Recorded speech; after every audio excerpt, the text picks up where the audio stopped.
president of this quite large association. What's your message to the ministers? Please, go ahead.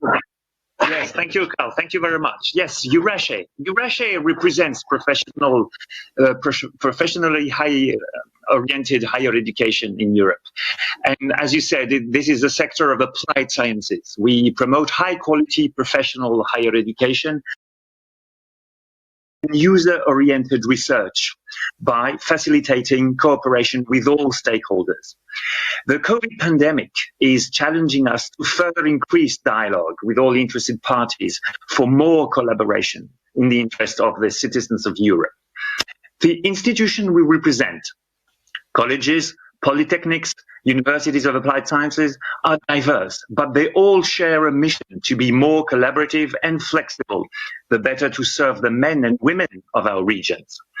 It's in fact all about lifelong learning and how we can embed it deep into our universities and the structures of the EHEA. Our role is to train, to skill, to reskill, to upskill the citizens of the continent. We're working with a passion on new tools that bring the flexibility needed to cater for a wide variety of target groups, from young people, of course, to immigrants, to the unemployed women and men of Europe. So short cycle education, recognition of prior learning, and of course with a strong voice in support of micro-credentials. Digitalization, of course, is not an emergency substitute in times of pandemic, but a long-term goal that will enable us to really go forward in providing higher education for an increased share of the public.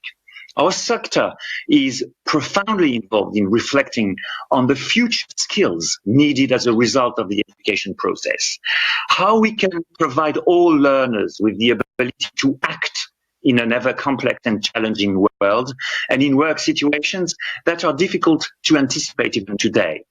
Likewise, we've been working on the increasing role of work-based learning, how you can promote it, quality assure it, through strengthened cooperation with the world of work.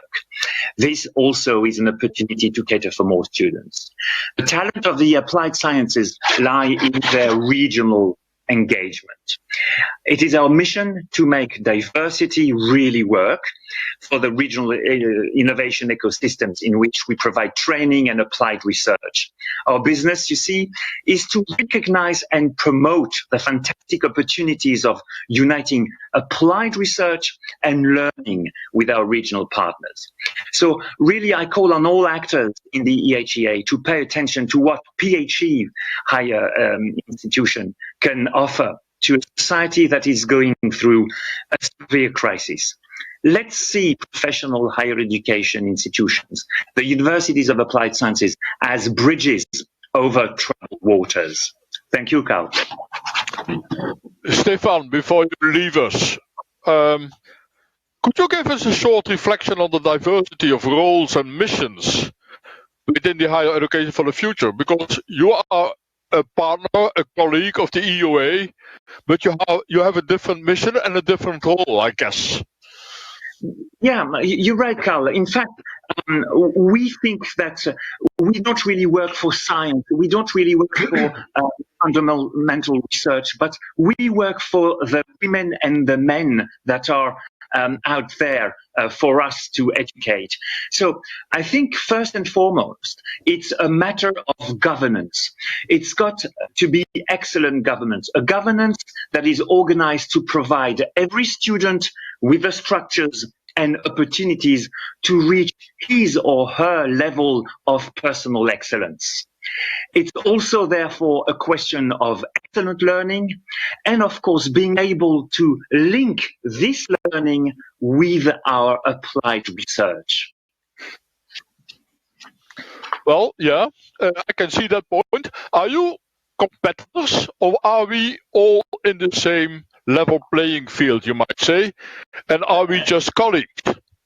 Of course, as you mentioned that we work with universities, with the EUA on a daily basis. What you're saying, in fact, Carl, we're all in the same boat, basically. We provide education opportunities for all. And of course, we work hand in hand with universities. Actually, a number of our students go to universities, are part of universities. Okay, thank you, Stéphane. Thank you, Carl.